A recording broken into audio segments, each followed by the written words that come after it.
Hello, everyone, and welcome back to War and Literature, English 1120 at the University of Ottawa. I'm Tim Wilson, and tonight we're going to go over our fourth of four lectures on Virgil's Aeneid. So as a recap, on our first lecture, we looked at the background of Virgil, who Virgil was. We also looked at Aeneas, what we know of Aeneas as a character from Homer's Iliad. And then in the second lecture, we looked at the cultural background of the epic, the Roman borrowing from the Greek cultural heritage. We also looked at the historical background, and there we really underscored the relationship with Carthage during the Punic Wars and how Carthage looms so large in the epic, and the civil wars that raged for about a century preceding Virgil's writing of his epic. So that was the second lecture. Then in the third lecture, we looked at books 1 and 2. And in book 2, we have the haunting depiction of the fall of Troy. Again, I think we're to see a great deal of sympathy for the Trojans there, but also sympathy perhaps for the Carthaginians who suffered a similar fate at the hands of the Romans, ironically enough, Virgil's audience. Tonight we're going to look at the rest of the epic. We'll go over it quickly in terms of summarizing what happens, but we're going to concentrate on book 4 and book 8. So in book 4, we're going to look at the famous episode with Dido, Queen of Carthage. And in book 8, we will concentrate on the Shield of Aeneas. So I'm going to call up at this point our PowerPoint presentation that'll guide us through the lecture. So we're going to start, as I mentioned, with book 4, the Tragedy of Dido. And before we get there, following on book 2, book 3 continues the account of Aeneas's wanderings and repeats many of Odysseus's adventures that Odysseus had recounted in Homer's Odyssey. So again, the attention seems to be, Virgil's intention seems to be to make Aeneas a new, better Roman version of the Greek hero. So a new hero that replaces the older Greek hero. And then in book 4, as I indicated, contains the tragic love affair between Dido and Aeneas. And this story has left a lasting legacy on the literary tradition. Many, cultural tradition, artistic representations of it abound. Other, let's say, literary recountings of some of the backstory, especially in the Middle Ages and the Renaissance, where Virgil was so much more influential than today. And to many readers, this is the most memorable and troubling of the books in Virgil's epics. They're not quite sure what to make of it because of the kind of tragic note that's left at the ending. So we'll go through that and try to explore that a bit. So the major, what people find troubling about it, the major interpretive debate, since the epic was written right off the bat, was this question about to what extent should Aeneas's actions be seen in a sympathetic light here? So are we to see the fact that he leaves and lets Dido there to wallow in her grief and ultimately commit suicide? Is that another example of his pietas, his departure as an example of his devotion to his duty and his overcoming of his own, let's say, his own desires, let's say, to follow his passions and stay, and his love affair with Dido? Or are we to see this and the way he treats Dido as cold and cruel, okay, and see it along with other, let's say, critiques of what Rome has imposed upon the world, what Aeneas and Rome have imposed upon other characters, other peoples, in terms of their let's say, march to their destiny of an imperial rule over these other cultures. So the question of Dido's behavior, so we need to keep a couple things in mind. So there, you can make a case. What I want to stress here is you can make a case both for Dido as innocent, as sympathetic character that we should sympathize with through the pain that she's going through in this episode. And you could also make a case for her as somehow culpable and deceiving herself into thinking that there was more going on here. Okay, so on the first side, if we were to see, let's say, sympathize with Dido, the love affair between Dido and Aeneas is planned by Venus and Juno. So she doesn't seem to really have a lot of free will in what happens. She doesn't appear to be a free agent at all in choosing to fall in love with Aeneas or in acting on this passion. So in book 1, Venus sends Cupid to inflame Dido's heart with passion for Aeneas. It's not as though it's self-generated. This is imposed by a goddess from without. And then in book 4, Dido's been fighting against this passion, but begins to weaken, especially at the advice of her sister Anna. And a quote from book 4 there: "These were the words that fanned her sister's fire, turned her doubts to hopes, dissolved her sense of shame."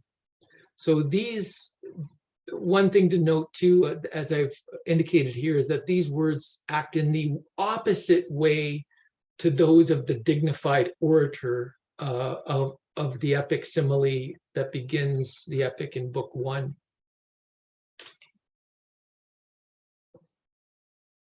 So on the other side, though, we could ask ourselves, is Dido, though, entirely innocent? So the first couple points I was making there would be ways of seeing her as somehow innocent, in the sense that it was beyond her control. However, how she interprets the events could be questioned. She had made a vow never to remarry. She allows herself to be persuaded by her sister Anna.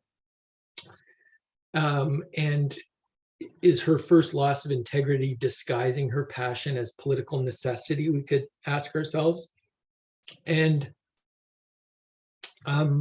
again, Virgil tells us that the narrator explicitly says that they are not married, when she's, in her mind, thinks that they are, in this act of sex that they undertake during the rainstorm of the hunt.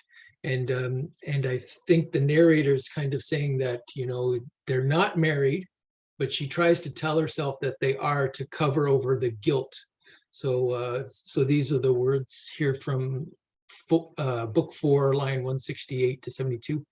"That first day is the source of misfortune and death. Dido is no longer troubled by appearances or reputation. She no longer thinks of a secret affair. She calls it marriage, and with that name disguises her sin." So she's using the name of marriage to disguise a sin. This seems to be the narrator's judgment, and what, I guess, frames our judgment. Then another note, I guess, kind of on another level, would be to keep in mind what's happening in this episode of Aeneas relating to Dido as parallel to the historical relationship of Mark Antony to Cleopatra, another African queen. So this was the last of the several civil wars that we talked about. This is the civil war between Octavius and Mark Antony and Cleopatra. Of course, Octavius eventually won the Battle of Actium, that as we've mentioned, and we'll see again, and thus initiated, after that victory, a pax romana, a peace with a secure sole rule by Caesar Augustus. This is fairly fresh in Romans' minds when Virgil is writing. This is happening only a couple years before the Battle of Actium, 31 BCE. Virgil starts writing in 29 BCE, so a couple of years after, fresh in Romans' minds, is this affair that Mark Antony has with an African queen that seems to many Romans to have, let's say, led him astray from his Roman duty, had threatened, let's say, the security of the Roman people, and especially from this perspective of the epic as written, let's say, as celebrating Augustan rule and celebrating the order brought about by Augustus, we can see Aeneas' relationship with Dido as a potentially similar mistake to what Mark Antony committed with Cleopatra. Mark Antony went all the way and never did, let's say, respond to the call of duty. Aeneas is tempted by that, just as Mark Antony was, but ultimately withdraws, ultimately at the call of Mercury, who reminds him of his duty, says, no, I've got to go found a new Trojan people on the shores of Italy. So this episode would color if you're a Roman reading at the time Virgil's writing, would color your reading of the Dido episode. You're not seeing this as some, let's say, innocent love affair and Dido as an innocent character. You're seeing Dido as a very close analog to Cleopatra, who, along with Mark Antony, threatened the security of the Roman people and had to be, let's say, overcome for Augustus to be able to secure and to institute a peaceful imperial order. So, and then again, on the other side, can Dido be considered blameworthy? We could, as I said, maybe she's not entirely innocent, but it's difficult to find her blameworthy. Her passion is imposed upon her externally by Venus, as we said. Can be argued that as a queen, she has a duty to remarry and to provide an heir. And, remarrying is not a crime, even though she has vowed not to marry again after her first husband, Sichaeus. But it's a broken vow, but not a crime. So is her punishment in the end, committing suicide and this kind of, the fate of her city, Carthage, being destroyed by Rome eventually, is that excessive? And then on the other side, what of Aeneas's cold response? So if you read book 4, I'd be interested to hear your take on it, in maybe in the discussion forum, what have you, when it comes time, whether for the assignment for this, for Virgil's Aeneid, which is due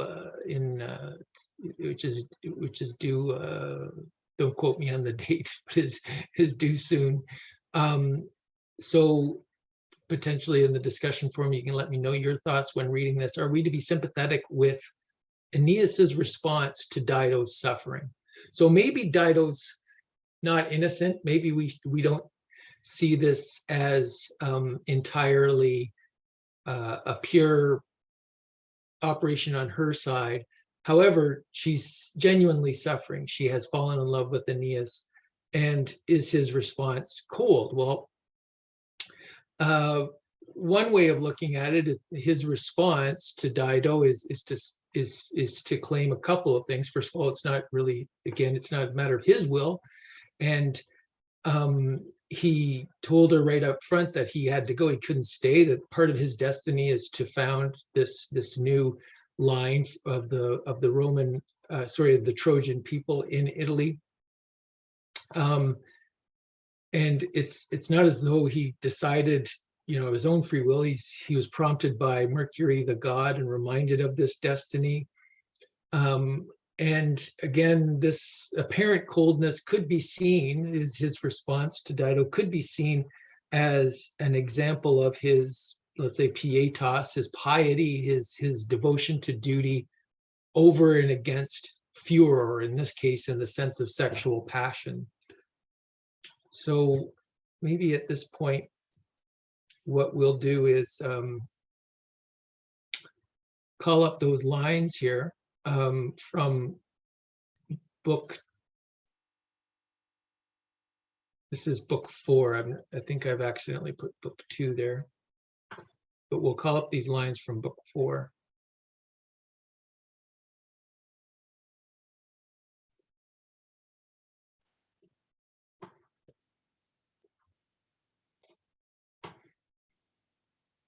Okay, so Aeneas is justifying himself to Dido, and they're having a bit of a heated exchange.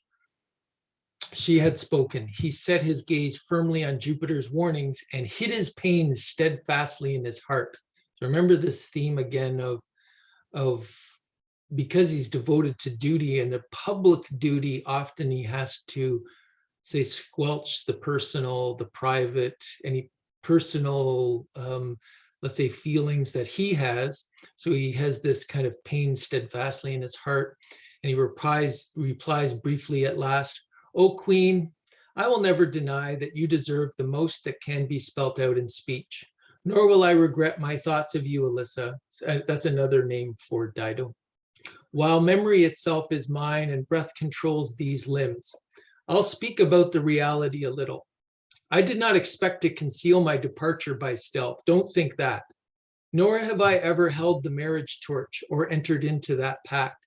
So he's reminding her, no, we didn't get married. We had a fling, I guess, he would say, but we never held the marriage torch. We never performed a ceremony that bound us together. If the fates had allowed me to live my life under my own auspices and attend to my own concerns as I wished, I should first have cared for the city of Troy and the sweet relics of my family. Priam's high roofs would remain, and I'd have recreated Pergamus, that's a second Troy, with my own hands for the defeated. So if I had my way, he's saying, like if it had been up to me, I'd be with my first wife, right? I'd be there with Troy. This isn't in my control. I've been led down this path by the gods. But now it is Italy that Apollo of Gurnium, Italy that the Lycian oracles order me to take. That is my desire. That is my country. If the turrets of Carthage and the site of your Libyan city occupy you, a Phoenician, why then begrudge the Trojans their settling of Ausonia's lands? So Ausonia, another word for Italy. So just as Carthage and is to her so important, is her home, is her let's say destiny to rule that, and it's a colony of Phoenicia, so too will these Italian lands be, a new Troy for the Trojans, and don't begrudge them that. It is right for us too to search out a foreign kingdom. As often as night cloaks the earth with dew-wet shadows, as often as the burning constellations rise, the troubled image of my father Anchises warns and terrifies me in dream. About my son Ascanius and the wrong to so dear a person, whom I cheat of a Hesperian kingdom and predestined fields. Now even the messenger of the gods, sent by Jupiter himself, so that's Mercury again, who is sent by Jupiter, I swear it on both our heads, has brought the command on the swift breeze. I saw the god himself in broad daylight enter the city, and these very ears drank of his words.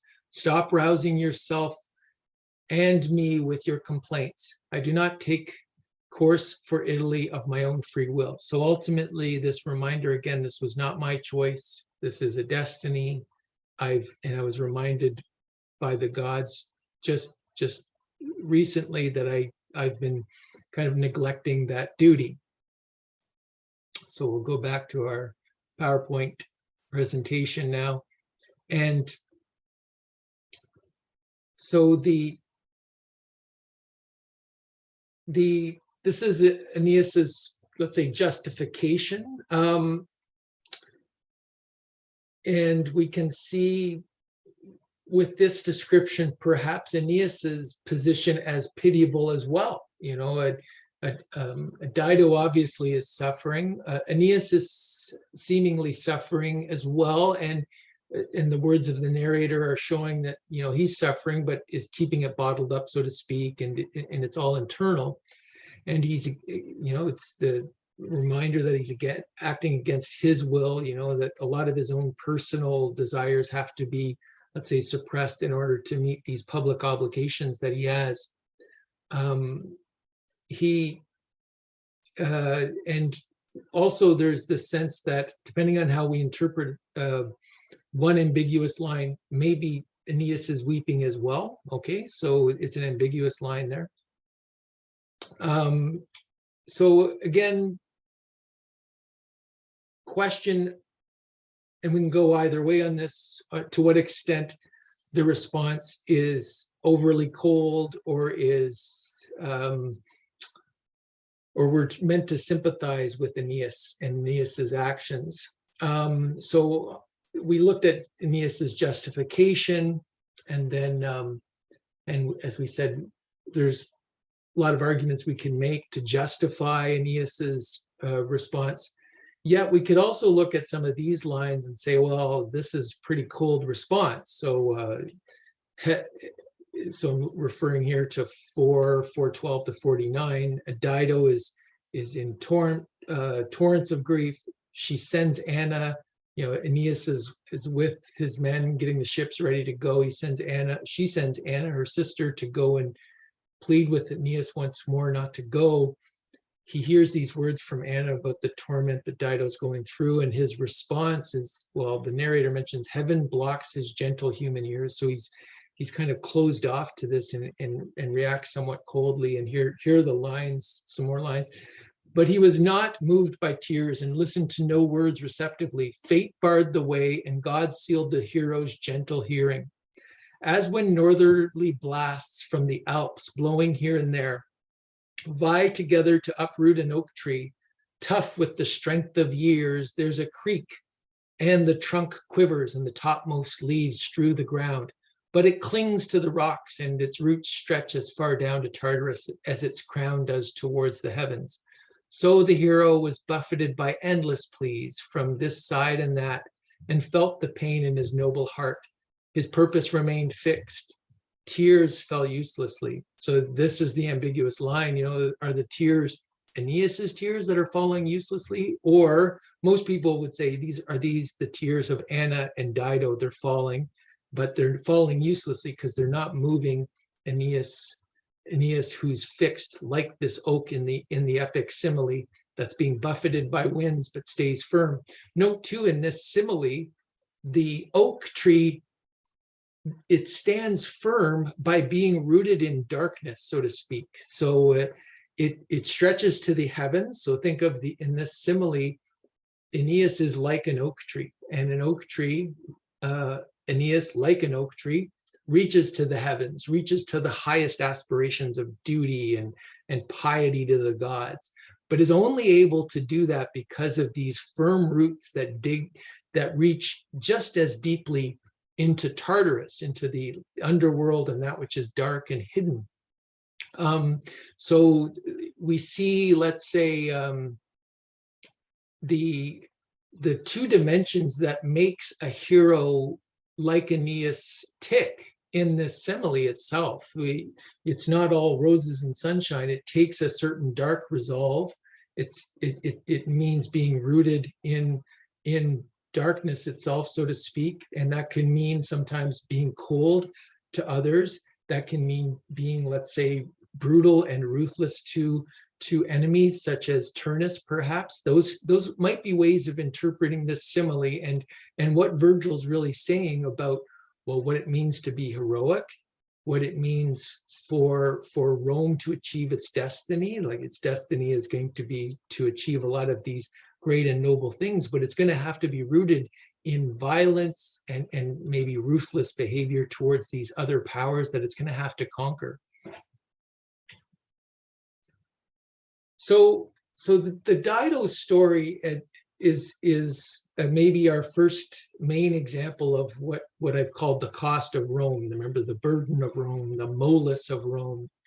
And for those that Aeneas comes across, and the people who must get out of the way so that Rome can come into being. So she kills herself out of anger and shame at Aeneas's actions. She also calls down a curse on Aeneas and his descendants, hoping for an avenger to arise from her ashes. And this, I would say, clearly refers to the historical enmity between Rome and Carthage, and probably specifically to Hannibal and the Second Punic War that we mentioned when we were talking in the second lecture about the historical background of the epic. I think the Roman audience is meant to some extent to pity Dido and the fate of Carthage, but at the same time, remember, she's also parallel to Cleopatra, so it's a complex, let's say, complex relationship we have with Dido. I think there's both happening. So I think we're meant to fear what she represents, in as much as she represents a danger to the destiny and the duty of Rome, just as Cleopatra was that danger. But her suffering and her treatment, the treatment of her city, the ultimate treatment of her city, how the city was destroyed in the Third Punic War, absolutely razed to the ground in the Third Punic War, is so similar to the haunting depiction of the fate of Troy in book that was recounted in Book 2. And we obviously have sympathy for those Trojans, and the haunting tale that of those Trojans that was just depicted so recently in the epic itself. We can't help but think of the similar fate that Carthage is about to undergo. And we have in book 4 as well here these lines, Dido's killed herself and the women are weeping, for all the world as if enemies stormed the walls, and all of Carthage or old Tyre were toppling down, and flames in their fury, wave on mounting wave, were billowing over the roofs of men and gods. So they were wailing, these women were wailing and crying as if the walls were coming down, as if the walls, just as Troy's walls were coming down, as described in Book 2 earlier, but also, as we know, the audience, Aeneas doesn't know and Dido doesn't know, but as we know, will be the ultimate fate of Carthage at the hands of the Romans. So I think we're meant to sympathize with that aspect of Dido. Let's turn now to a discussion of Book 6. You were not asked to read Book 6, but it's an important book, and important to know about it and what happens in between the books you did read. So after Book 4, we have Book 5, obviously, and Aeneas returns to Sicily, where he is welcomed by King Acestes, and he arrives there on the anniversary of Anchises, his father's death, and they hold athletic games in honor of Anchises. So these athletic games, patterned on the games for Patroclus in the Iliad, in Book 23 of the Iliad.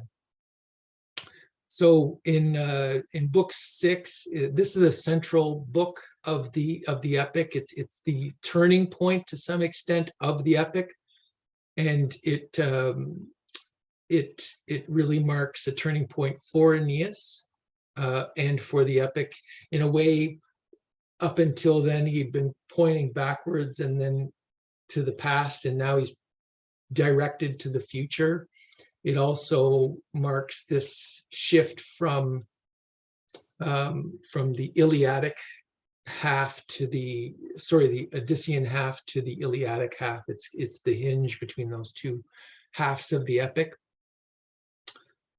So in Book 6, he undertakes this catabasis. I mentioned this when we talk about the Iliad. I mentioned that Priam in Book 24 undertook a symbolic catabasis. That was there were references to it being like a descent to the underworld. So catabasis is a downgoing, a going under to the underworld. And it's modeled more specifically on the Odyssey, Book 11, with some differences I'll just highlight here. So in terms of goal, Odysseus needs to consult the soul of the prophet Tiresias for information about how he can reach home safely, whereas Aeneas needs to see his own father to learn about his descendants in the future. So there's also a distinction here between catabasis and naquia. So catabasis is physically going down into the other world, and naquia is a ritual that calls the ghosts up. Odysseus doesn't actually physically go down. He does this naquia, which calls the ghosts up. Aeneas does enter the underworld bodily. There's a difference in terms of the guide. Odysseus is told how to reach the underworld by Circe, but it's not guided there. Aeneas is accompanied by the Cumaean Sibyl, a major character in book 6, and she prophesies Aeneas's future in Italy. The location of the entrance of the underworld is vague in the Odyssey, but it's very specific in the Aeneid. It's near Lake Avernus in the vicinity of Naples. And in the narration, finally, so in the Odyssey, it's part of Odysseus's narration of his past events. Okay, now Odysseus is a known liar, so he exaggerates based on the audience and how he wants to manipulate them. So some scholars call into question a lot of whether or not we're meant to believe Odysseus's some of the events narrated there. Whereas here, this is not part of Aeneas's narration. This is part of the epic narration. So we're to take it as legitimate that this actually happened. So I dwell on these points about the catabasis because it's such a structurally important part of this epic, but it's also became the Virgilian descent into the other underworld became kind of the descent that's echoed in later literature when people are thinking about descents into the underworld. So it had incredible influence on later literature. Also in the sense of, as a, let's say, mythical unit, a unit of myth or story. As I mentioned, it's been around since the oldest literature that we have existing, and probably this type of kind of mythic unit arose with as early as humans had agricultural settlements that were tying their actions to the seasons and the life of the seed descending into the ground and then bringing new life up. So there's something so archetypally and fundamental to the human psyche, so to speak, in these story units of descent. So we can see in it, we can see it timeless stories of heroic descents and then reascending with a new vision. And in some, let's say, versions of psychotherapy, the goal is for people to face, let's say, what is dark and hidden within themselves, so that they can grasp a new handle on a new, let's say, a new rebirth of themselves. So this story unit is something that we'll see in later culture in many different ways, and is so important for later stories, but also later senses of oneself. So in the descent to the underworld, Aeneas encounters his father Anchises, and this is based loosely on Odysseus's encounters with his mother Tiresias, but its significance is different. Here its significance is more pointed, and it has to relate to the Anchises pointing Aeneas to the future and to the destiny of Rome and Aeneas's descendants.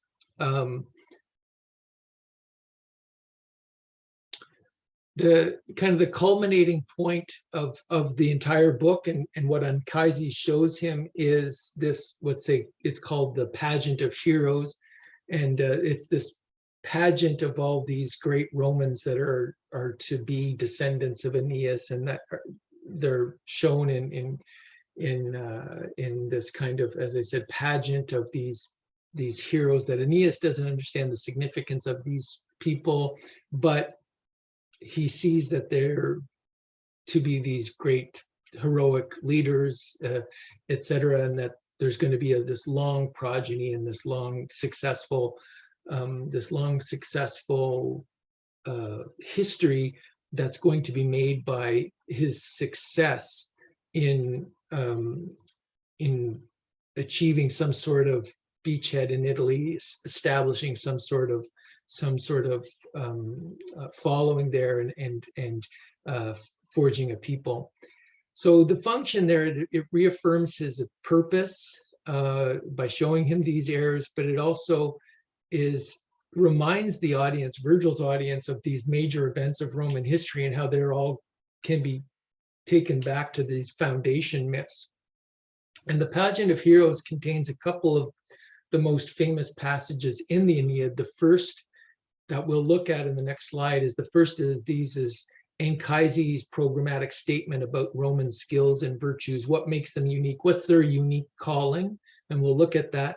And the second is this lament for Augustus's young nephew Marcellus, who died at a young age, and the passage ends the Anchises speech and the pageant of heroes.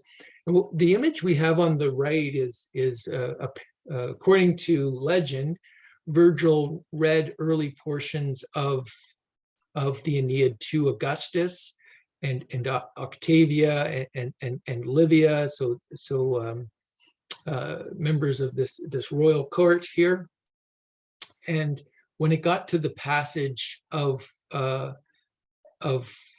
describing the death of Marcellus, so obviously hitting home to the family members there, we have Octavia fainting there, and this has been depicted several times in later art, and one of the reasons why it's a famous passage.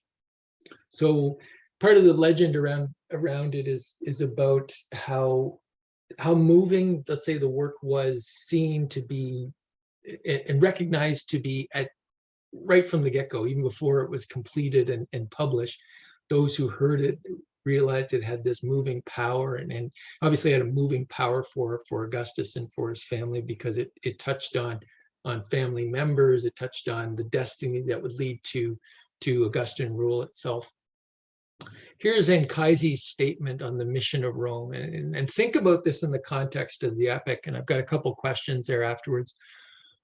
So he's talking about that this is what you have to think about in terms of your future, you as Romans generally. Others, I can well believe, will hammer out bronze that breathes with more delicacy than us. So others will be better at sculpting bronze sculptures and bronze relief that will be much more artistic. Draw out living features from the marble, so marble sculptures. Plead their causes better, so others will be better at rhetoric or the arts of law. Trace with instruments the movement of the skies and tell the rising of the constellations, so others will be better at the sciences such as astronomy and tracing the movements of the stars. Remember, Roman, it is for you to rule the nations with your power. That will be your skill, to crown peace with law, to spare the conquered and subdue the proud. So for Romans, your skill is to rule the nations with your power, but not just for the sake of rule, but rule nations with your power in order to, let's say, crown peace with law, so it's so that you can institute Roman law, so they're known for their laws. This is one art that they're going to bring. So say kind of the ordered rule and ordered belonging together of people under law, to spare the conquered and subdue the proud. So to take down those who would proudly tyrannize over others, and when you do conquer people, to spare them, to show mercy, let us say. So, so these have often been discussed, these words about, let's say, Anchises' statement on Rome's mission and, and their function in the epic. So I've got a couple of questions we could ask ourselves. So for instance, we could ask ourselves, are these to be read as a critique of how Aeneas himself fails to live up to this mission at the end of the epic, when he does not spare the conquered Turnus, for example. He doesn't, to spare the conquered, if that's part of the mission, he definitely doesn't do that at the end, and kind of continues on in his rage, his revenge, and the last action of the epic is the killing of Turnus. And similarly, again, since Aeneas is this hero representing Rome and representing the destiny of Rome, we could say, since Carthage looms so large in the epic, are we to see this as a critique of the Romans' treatment of that conquered foe? Did the Romans spare the Carthaginians as the conquered, so to speak? So that would be one question. Are we see that as critique of that, or are we to see this as a celebration of Augustan rule, the fact that they've crowned peace with law, etc.? So the end of Book 6 contains another widely discussed passage in the Aeneid, and this is the issue with respect to why does Aeneas exit the underworld through the gates of ivory as opposed to the gate of horn? Okay, so the gate of ivory is indicated by the narrator to be the gate through which false dreams leave the underworld to populate dreamers, so to speak. And then the gates of horn are the gates through which true dreams go to populate dreams. So Aeneas goes through the gate of ivory that represents false dreams. So one way, again, of looking at this is it a subtle indication that all that's just been seen, the pageant of Roman heroes and Rome's destiny for world conquest described by Anchises, has that all been a false dream? Is it an indication that Virgil's intent in the epic is to seemingly praise Augustus and the achievements of Rome, but subtly or covertly criticize them? So that could be one way of looking at it. Or is it just an indication that Aeneas needed to exit through that gate because he's not a genuine shade or deceased ghost, so to speak? So now we're going to quickly go over the last books of the epic, and again, we won't go through these in as detailed a fashion, but just want to give you a sense of how what we've described fits into the overall structure. So with book 7, there's a new beginning and a new invocation of the muse, because we're now entering the Iliadic parts. Remember, the first books are about the wanderings of Aeneas, and then the last 6 books, books 7 to 12, are really about kind of a new Iliad. It's a new siege, a new warfare, and as I indicated in a previous lecture, ironically, Aeneas takes the part of Achilles and the Trojans here in trying to invade and have a beachhead with their ships, and their beachhead with ships being attacked by these Latins and their allies, very akin to the Greeks on the beach and being attacked by the Trojans in the Iliad. In book 8, Aeneas secures the help of Evander and the Etruscans. We have the story of Hercules and Cacus, and Aeneas receives divinely fabricated armor from Vulcan. So Vulcan's the Latin version of, or the Roman version of Hephaestus. Book 8 closes with a description of this magnificent shield, and the shield obviously recalls Achilles' shield, right, from the Iliad, but the scenes here in Aeneas's shield are specific, not generic.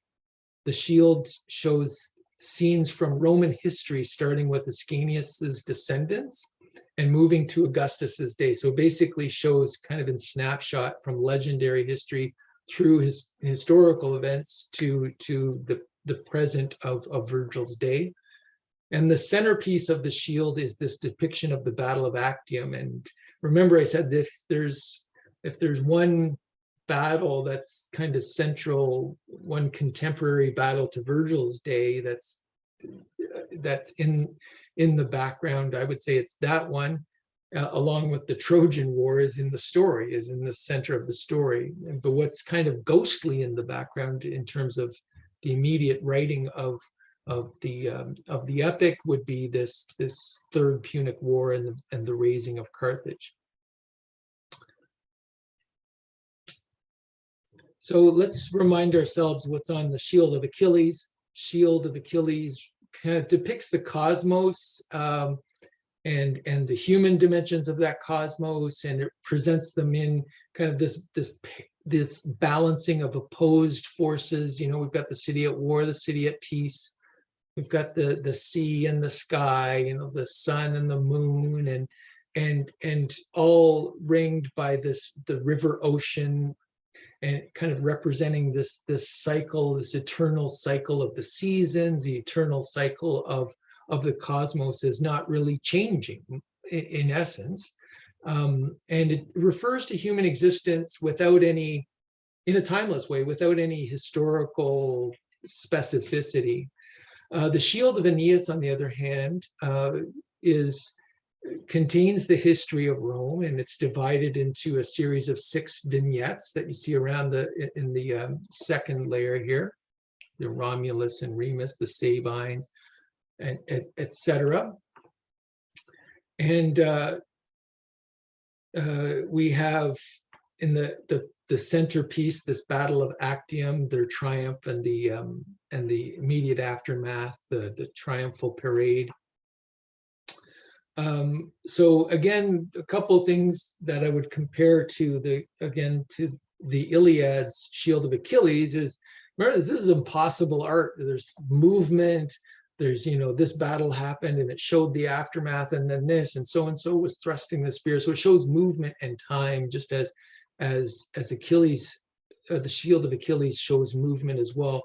This is about history, whereas the Shield of Achilles is about the cosmos in a timeless way, but both of them are done in such a way that the art is impossible to represent in a physical form. It has to be described, and the only art form that can describe temporal flow story is the storytelling of the poet, in this case Virgil, or in Homer, in the case of Homer's Iliad, obviously Homer.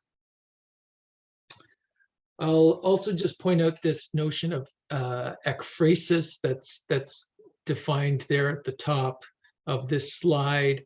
So it's a kind of a literary work that describes an object or another artwork within the literary work. So in both, the description of the shield is an example of this, right? So like an epic simile, it breaks the narrative off through this long extended description of an object of art.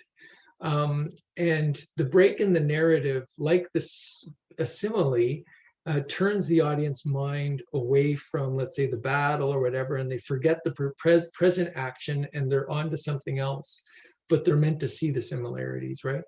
In the cases of the shields, both shields, Achilles' rage and strife recede into the background, as does the imminent war Aeneas is about to have with the Latins.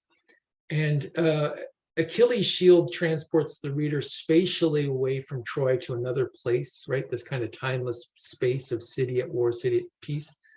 Whereas Virgil takes another step. It's kind of away in space, but also in time. It's to a temporal shift to a future that Aeneas can't even fathom.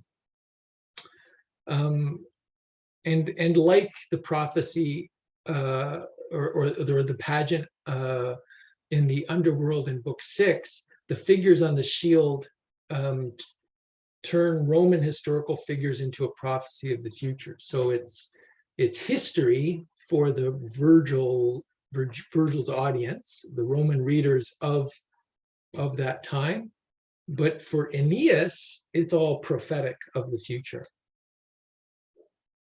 So that's book 8. And book 9, Turnus attacks the Trojan camp, very similar to when Hector is attacking the beach and the ships. And the Trojan camp is hard pressed. There's a council of the gods in book 10. Turnus kills Pallas, this dear friend of Aeneas, much as Hector had killed Patroclus. And Juno saves Turnus from Aeneas. So we have the kind of the ending is forestalled, so to speak. In book 11, there's the burial of Pallas. There's a council of the Latins. The Trojans attack again, and single combat in book 12 is finally agreed to and arranged, but treachery, much like the Iliad, at the beginning of the Iliad, treachery prevents that.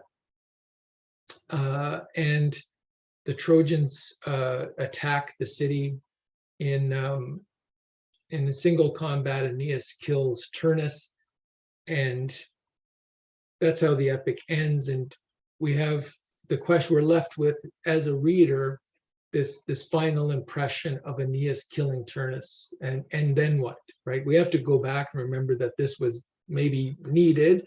This was a necessary step in order to found the Roman city, the Roman people.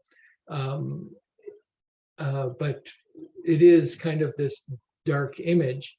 What I'll remind ourselves as well, that the foundation myths of the Romans, we've got this Aeneas foundation myth that Virgil decides to end on this note of, yeah, it had to be bloody at the end, so to speak, and there was a burden to the he emphasizes the burden along the way that had to be paid by many others, but also the other, let's say, foundation myth being the Romulus Remus, this fratricide at the heart of the beginning of Rome, as well as the story of the rape of the Sabine women, how there's sacrilege and violence and rape and abduction at the heart of the Roman foundation, and Virgil doesn't shy away from that, and says, again, like the oak we talked about, to reach to the sky, it had to be rooted into the darkness of Tartarus. So too, I guess, the Romans, so too Aeneas. And with that, we're going to close our discussion of Virgil's Aeneid. I hope you enjoyed it as much as I do every time I read it, and hope you're able to profit from it. Next up, we have a reading break, and then when we come back, I'm going to have a lecture on how to do your research papers for assignment number 3. So thank you, everyone.